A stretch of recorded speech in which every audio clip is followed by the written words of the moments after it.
Alléluia. Alléluia, Alléluia, Alléluia, Alléluia, Alléluia. Frères et sœurs dans le Christ, bonjour. Aujourd'hui, vendredi de la 6e semaine du temps de Pâques. L'évangile de ce jour est tiré de l'évangile selon Saint Jean, au chapitre 16, versets 20 à 23. Écoutons. Le Seigneur soit avec vous. Évangile de Jésus-Christ selon Saint Jean. Gloire à toi, Seigneur Jésus.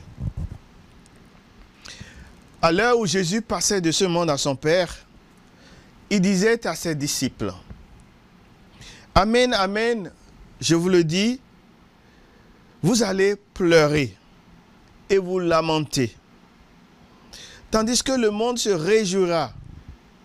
Vous serez dans la peine, mais votre peine se changera en joie. La femme qui enfante est dans la peine parce que son heure est arrivée. Mais quand l'enfant est né, elle ne se souvient plus de son angoisse dans la joie qu'elle éprouve du fait qu'un être humain est né dans le monde.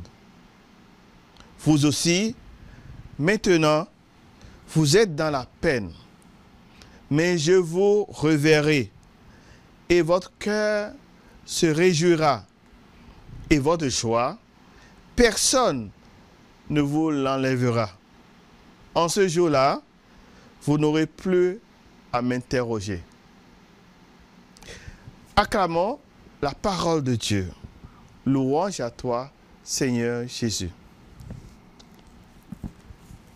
Quelle beauté! Quel réconfort pour nous! Quel encouragement! Le Seigneur nous rassure. Il est conscient de ce que nous sommes. Il ne nous rejette pas.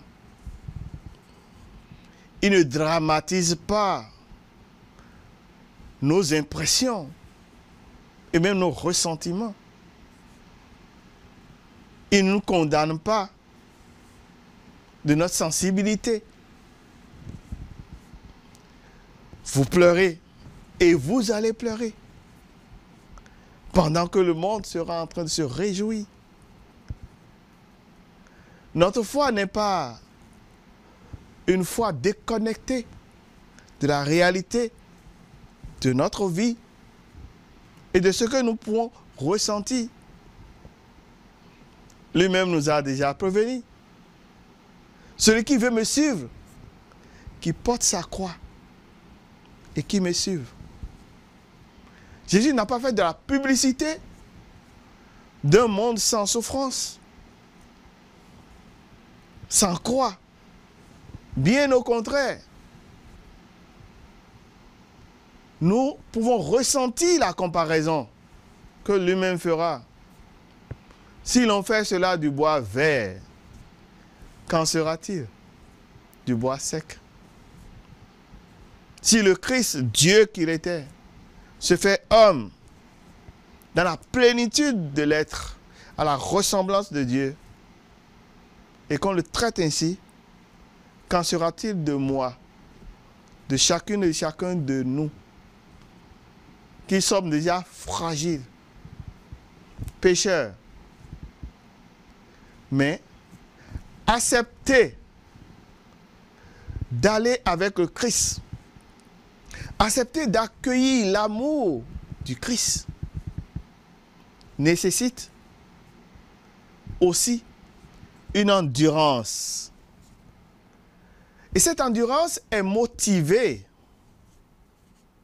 Cette endurance trouve ses racines dans une certitude, une confiance inébranlable dans le Seigneur, dans la promesse du Seigneur. Bientôt, dit-il, votre peine se transformera en joie. Les peines ne sont pas éternelles. Les épreuves sont toujours passagères. Même si au cœur de l'épreuve, on a comme l'impression que ça va durer une éternité. Parce qu'on est humain. L'épreuve des disciples les prépare à une joie que rien ne saura les arracher. Ici, la joie triomphe toujours de la tristesse. La joie n'échoue jamais devant la tristesse. La tristesse, les peines peuvent nous environner et nous malmener. Mais la joie dans le Seigneur est toujours transfigure toujours les peines et les détresses. Les souffrances d'ici-bas ne sont pas des souffrances qui nous conduisent, comme dit les pères de l'Église, à l'agonie. Ce n'est pas une souffrance qui conduit à l'agonie.